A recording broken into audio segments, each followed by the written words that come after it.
Good morning students. बेटा आज हम चैप्टर नंबर 16 संधि पढ़ेंगे।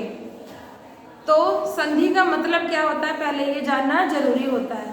संधि का मतलब होता है मेल। तो इस चैप्टर में संधि चैप्टर में दो अक्षरों यानी कि दो वर्णों का मेल होता है। अब आप सोचेंगे वर्ण क्या होता है, तो जैसे कि छोटी क्लास में जब बच्चे छोटे होते हैं तो टीचर्स उन्हें वर्ण पढ़ाते हैं जिसे वर्णमाला भी कहते हैं। जैसे अ आ ई क ख ग ये सब होते हैं वर्ण। इसी को मेल करके संधि करना आज हम इस चैप्टर में सीखेंगे। तो सबसे पहला प्रश्न आता है कि संधि किसे कहते हैं। तो इसका उत्तर है दो वर्णों के मेल से होने वाले परिवर्तन को संधि कहते हैं। दो वर्णों यानी कि दो वर्ण जैसे अ आ ई, ठीक है, दो वर्णों के मेल से होने वाले परिवर्तन को संधि कहते हैं। फॉर एग्जाम्पल विद्या जमा आलय बराबर विद्यालय, विद्या जमा अर्थी बराबर विद्यार्थी। तो दूसरा प्रश्न है संधि कितने प्रकार की होती है। तो बच्चों संधि 3 प्रकार की होती है, स्वर संधि, व्यंजन संधि और विसर्ग संधि। संधि कितने प्रकार की होती है? संधि 3 प्रकार की होती है, स्वर संधि, व्यंजन संधि और विसर्ग संधि। संधि 3 प्रकार की हुई और इसके आगे स्वर संधि के भी 5 भेद हैं। कितने भेद हैं स्वर संधि के? 5 भेद। पहला दीर्घ संधि, दूसरा गुण संधि, तीसरा वृद्धि संधि, चौथा यण संधि और पांचवा अयाधि संधि। दीर्घ संधि, गुण संधि, वृद्धि संधि, यण संधि और अयाधि संधि। सबसे पहले आज के चैप्टर में हम स्वर संधि के ऊपर ही चर्चा करेंगे। यह थोड़ी से ध्यान से पढ़ने से बच्चों को बहुत अच्छी तरह से समझ आ जाएगा। देखने में तो मुश्किल लगता है पर संधि मुश्किल नहीं है। अगर आप ध्यान से सुनेंगे पढ़ेंगे तो आपको अच्छे से समझ में आ जाएगा। तो सबसे पहले हम दीर्घ संधि की बात करते हैं। बच्चों दीर्घ संधि में यहाँ दीर्घ संधि लिखी हुई है। दीर्घ संधि में हम अ ई उ के ऊपर चर्चा करेंगे। देखिए जैसे अ जमा अ बराबर बड़ा आ, इसका एग्जाम्पल कैसे देखेंगे?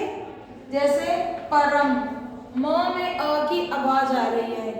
इसको समझाने से पहले मैं एक बात और बताना चाहती हूँ। जैसे कोई भी व्यंजन होता है, जैसे क से लेके ज्ञ तक कोई भी व्यंजन होता है, उसमें जब तक अ स्वर ना हो तब तक वो अधूरा माना जाता है। मैं जरा बोर्ड पे एक लिख के बता रही हूँ, आप ध्यान से देखेंगे। मान लो मैंने लिखा क म च, ठीक, ये एग्जाम्पल के लिए मैं बता रही हूँ। मैंने लिखा क म और च, इसमें अगर हलंत लगा हो तो समझेंगे इसमें अ नहीं है। हर अक्षर में क से ज्ञ तक हर अक्षर में अ की ध्वनि होती है। बिना अ की ध्वनि के अक्षर अधूरा माना जाता है। जिस अक्षर के साथ हलंत लगा होता है वो अक्षर अधूरा होता है। जैसे कि क में हलंत लगा, इसका मतलब ये आधा है। ये पूरा कैसे होगा? जब क प्लस अ बराबर क, ये अब हुआ पूरा।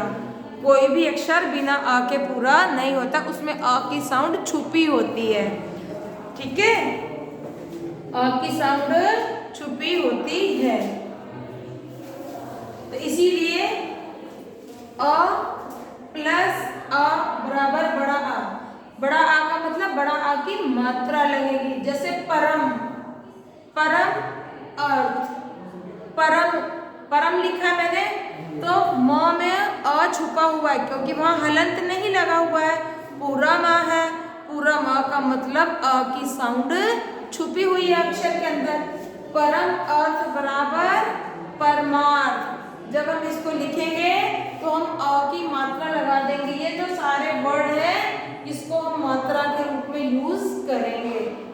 देखिए जैसे लिख दिया मैंने परमार्थ, यहाँ दिखाई नहीं दे रहा है,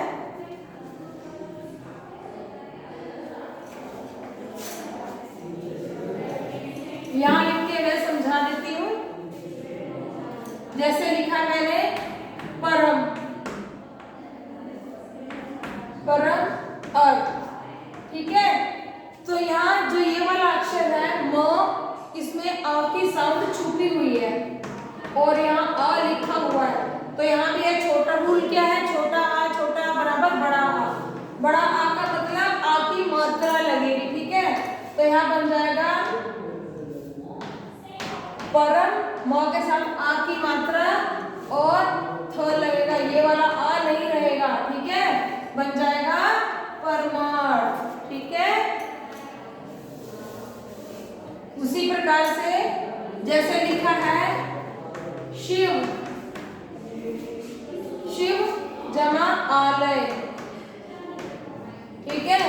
लिखा है शिव जमा आलय, शिव, व में अ की आवाज छुपी हुई है और सामने प्लस के बाद आ लिखा हुआ है, अ स्वर खुद लिखा हुआ है, तो वो बन जाएगा शिव में वो में आ की मात्रा लग जाएगी, शिवालय बन जाएगा। किस रूल के हिसाब से, इस रूल के हिसाब से कि प्लस के इधर आ है, आ की साउंड आ रही है, प्लस के इस तरफ हमें साउंड चेक करनी है और प्लस के उधर हमें स्वर, स्वर कौन से थे, आ ई उ है ना, स्वर हमें खुद लिखा हुआ चेक करना है और स्वर के प्लस के इधर हमें साउंड चेक करनी है, ठीक है। अ प्लस आ बराबर बड़ा आ, शिव आलय मतलब शिवालय, वो में आ की मात्रा लग जाएगी, क्योंकि रूल के हिसाब से अगर प्लस के इधर छोटा आ की साउंड हो और उधर बड़ा आ लिखा हो तो जब हम इसको बनाएंगे तो आ की मात्रा लग जाएगी, तो बन जाएगा शिवालय, ठीक है।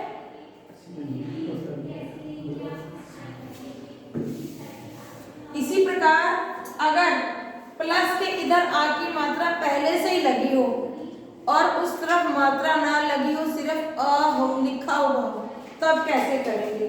जैसे विद्या, विद्या लिखा प्लस अर्थी, विद्या प्लस अर्थी, ठीक है। विद्या आपको पता ही है, विद्या जो हम ग्रहण करते पढ़ते, अर्थी यानी प्राप्त करने वाला, ठीक है। तो जो विद्या प्राप्त करते हैं उसको क्या बोलते हैं, विद्यार्थी।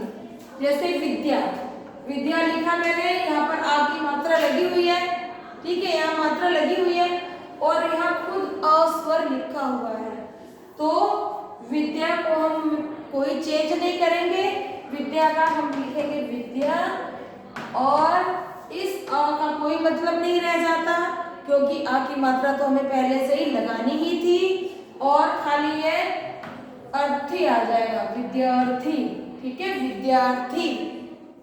इस प्रकार से आपको मैं बहुत सारे वर्ड्स भेजूंगी जिसकी आप घर पे लिख कर प्रैक्टिस करेंगे, प्रैक्टिस से आपको अच्छे से और बनाने आ जाएगा। इसी प्रकार ई है, छोटी ई, छोटी अगर ई होगी तो बड़ी ई की मात्रा लग जाएगी, अगर प्लस के इधर छोटी ई की साउंड छुपी हुई है, सॉरी छोटी ई की मात्रा लगी हुई है और प्लस के इधर बड़ी ई लगी हुई है तो बड़ी ई की मात्रा आएगी। फॉर एग्जाम्पल इधर लिखा मैंने कवि, ठीक, कवि लिख दिया, देखो यहाँ पर छोटी ई की मात्रा लगी हुई है ना, इधर छोटी ई की मात्रा लगी हुई है और प्लस के इधर लिखा इंद्र, इंद्र, ठीक। तो छोटी ई की मात्रा रूल के हिसाब से किसमें चेंज हो जाएगी, बड़ी ई की मात्रा में चेंज हो जाएगी। देखो छोटी ई बराबर बड़ी ई, तो यहाँ पर छोटी ई की मात्रा लगी हुई है, ठीक है, और यहाँ पर छोटी ई है, तो ये दोनों मिल जाएंगे, क्या हो जाएगा, बड़ी ई हो जाएगा। तो हम लिखेंगे, अब बड़ी ई की मात्रा लगा देंगे, पहले छोटी ई की लगी हुई थी तो अब क्या करेंगे, बड़ी ई की मात्रा लगा देंगे, बन जाएगा कबीर,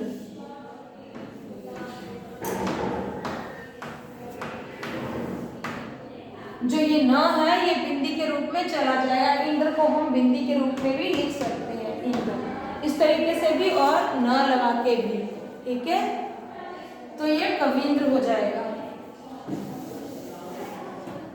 अगला है बड़ी ई प्लस बड़ी ई इक्वल टू बड़ी ई। जैसे लिखा है सती, सती यहाँ पर बड़ी ई की मात्रा लगी है, ठीक है, सती, और यहाँ पर ईश,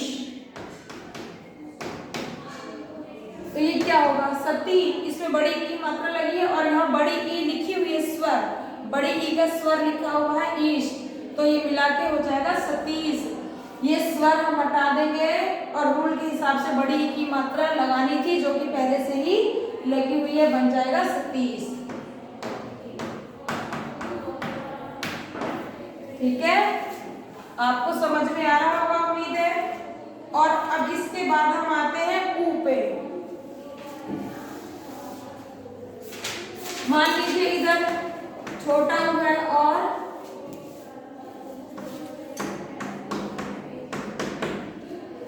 प्लस के इधर छोटे ऊ की मात्रा लगी हुई है और इधर प्लस के दूसरी साइड छोटा ऊ स्वर लिखा हुआ है, तो कैसे करेंगे, देखिए लघु, यहाँ पर छोटे ऊ की मात्रा लगी हुई है, लघु लिखा हुआ है, और दूसरी साइड भी छोटा ऊ स्वर खुद लिखा है उर्मी, लघु उर्मी। उर्मी का मतलब होता है लहर, लघु मीन्स छोटी है, छोटा, छोटी लहर, ठीक है, लघु उर्मी। तो इस लघु छोटा ऊ इक्वल टू बड़ा ऊ, तो कौन सी मात्रा लगेगी, बड़े ऊ की। जो यहाँ पर लघु में छोटे ऊ की मात्रा लगी है उसको हम बड़े ऊ में चेंज करेंगे, लघु उर्मी। ऊ दोबारा नहीं लिखेंगे क्योंकि ऊ को तो हमने बड़े ऊ की मात्रा के रूप में चेंज कर दिया, तो सीधे ही उर्मी नहीं लिखेंगे, लघु उर्मी, सिर्फ म लिखेंगे। अब बन गया लघु उर्मी, ठीक है। इसके बाद नेक्स्ट मान लीजिए प्लस के इधर बड़ा ऊ है और इधर भी बड़ा ऊ की मात्रा लगी हुई है, तब क्या करेंगे, तब भी बड़े ऊ में ही चेंज करेंगे। जैसे भू, भू यानी धरती या जमीन, ऊर्जा एनर्जी यानी कि,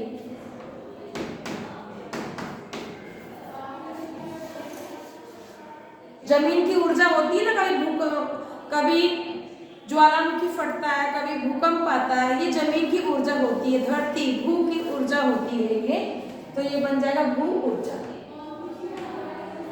ये दोबारा बड़े ऊ लिखने की जरूरत नहीं है, इस बड़े ऊ को हमने मात्रा के रूप में कन्वर्ट पहले से ही कर दिया है।